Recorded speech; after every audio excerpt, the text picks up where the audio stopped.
Terima kasih pemirsa, Anda kembali menyaksikan Kominfo Newsroom. Presiden Joko Widodo telah meresmikan menandatangani Kepres nomor 6 tahun 2024 tentang biaya penyelenggaraan ibadah haji 1445 Hijriah 2024 Masehi yang bersumber dari biaya perjalanan ibadah haji dan nilai manfaat.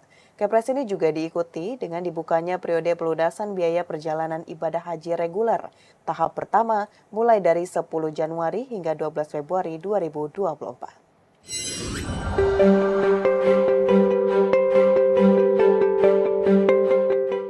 Kementerian Agama resmi membuka periode pelunasan biaya perjalanan ibadah haji atau BP reguler tahap pertama mulai hari ini 10 Januari hingga 12 Februari 2024. Hal ini juga diikuti dengan diterbitkannya keputusan Presiden nomor 6 tahun 2024 tentang biaya penyelenggaraan ibadah haji 1445 Hijriah atau 2024 Masehi yang bersumber dari biaya perjalanan ibadah haji dan nilai manfaat yang ditandatangani langsung oleh Presiden pada 9 Januari 2024. Kepres ini mengatur biaya penyelenggaraan ibadah haji dan biaya perjalanan ibadah haji per embarkasi.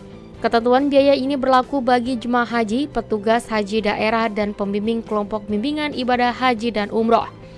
Dan berikut besaran BP jemaah haji, petugas haji daerah, dan pembimbing kelompok bimbingan ibadah haji dan umroh.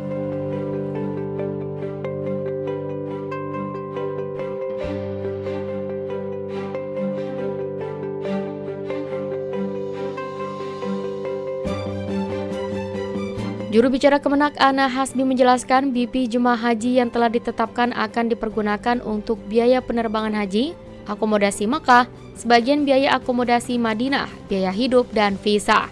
Sementara itu, BP PHD dan KBIHU nantinya akan dialokasikan untuk biaya penerbangan, akomodasi, konsumsi, transportasi, pelayanan di Arafah, Muzdalifah, dan Mina, perlindungan, pelayanan di embarkasi atau debarkasi, pelayanan keimigrasian, premi asuransi dan pelindungan lainnya, dokumen perjalanan, biaya hidup atau living cost, pembinaan jemaah haji di tanah air dan Arab Saudi, pelayanan umum di dalam negeri dan Arab Saudi, dan pengelolaan BPIH.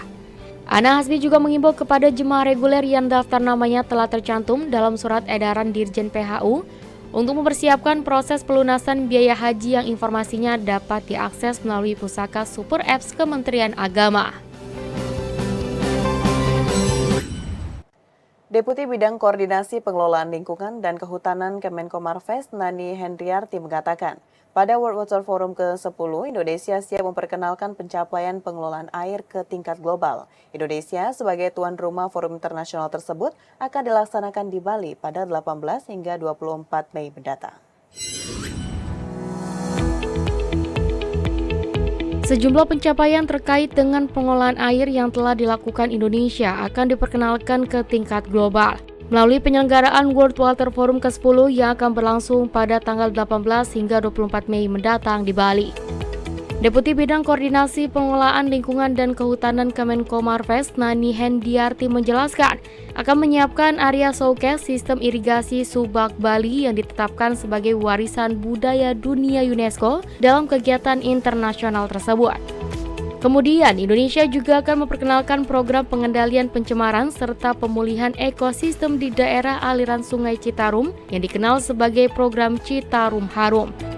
Selain itu, terdapat program penyelamatan 15 danau prioritas nasional yang meliputi pemulihan kualitas air, tata kelola dan ekosistem di sekitarnya, serta program penanganan sampah laut juga turut dikenalkan kepada para peserta World Water Forum ke-10 mendatang.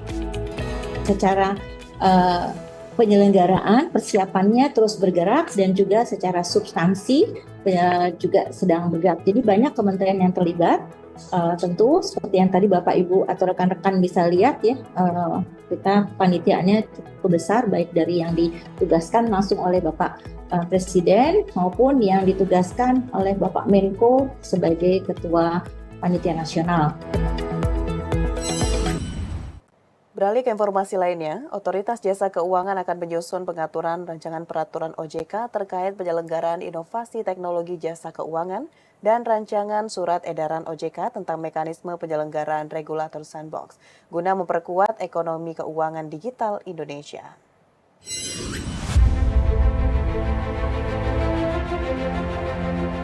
Otoritas Jasa Keuangan memperkuat pengaturan terkait inovasi teknologi sektor jasa keuangan dan aset keuangan digital, serta aset kripto melalui rancangan peraturan OJK atau RPOJK. Dalam konferensi pers virtual hasil rapat Dewan Komisioner OJK bulan Desember 2023, Wakil Ketua Dewan Komisioner OJK Mirza Aditya Swara menuturkan RPOJK tersebut merupakan penyempurnaan atas pengaturan terkait inovasi keuangan digital di sektor jasa keuangan yang berlaku saat ini.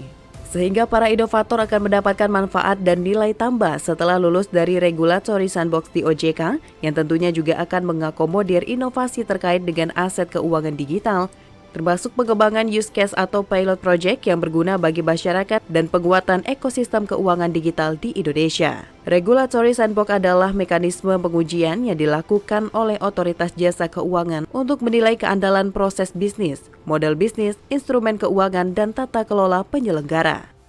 Pada awal 2024, OJK akan menyusun pengaturan RPOJK terkait penyelenggaraan inovasi teknologi sektor keuangan dan rancangan SEOJK tentang mekanisme penyelenggaraan regulatory sandbox.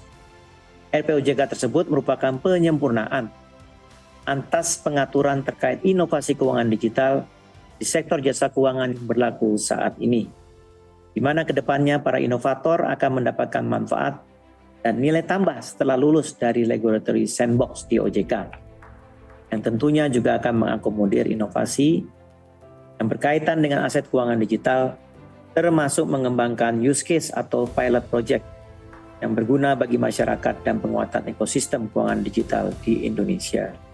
Lebih lanjut, Mirza juga mengungkapkan bahwa OJK kedepannya akan terus mendorong peningkatan literasi dan inklusi keuangan digital, penguatan ekosistem digital yang berkelanjutan, serta praktik bisnis yang etis dan bertanggung jawab, khususnya terkait dengan penerapan kecerdasan artifisial di sektor inovasi teknologi sektor keuangan.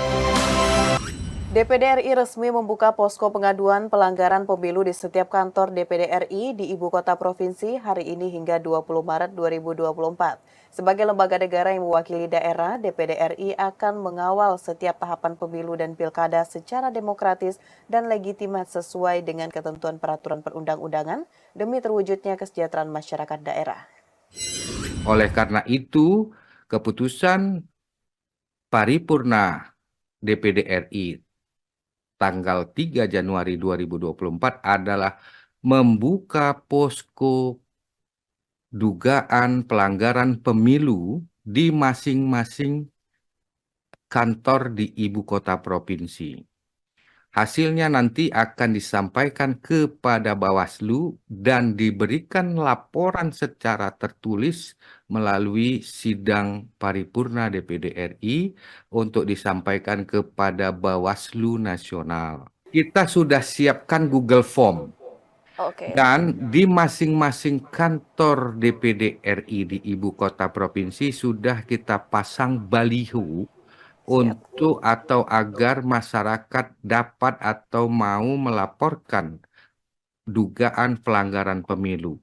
Kita akan record, kita akan masukkan ke dalam Google Form, dan itu nanti sebagian akan kita sampaikan kepada Bawaslu daerah, kabupaten kota, dan lain-lain. Format laporan juga sudah kita siapkan. Kalau dia konvensional, masyarakat mau datang ke kantor, silahkan kita sampaikan. Google Form-nya kita sudah sampaikan, IT-nya juga kita sudah siapkan.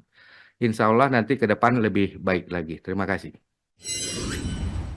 Ya pemirsa, usai jeda pariwara kami akan mengajak Anda mengulas informasi mengenai membedah peran, fungsi, dan kinerja DPD RI sesaat lagi. Tetaplah di Kominfo Newsroom.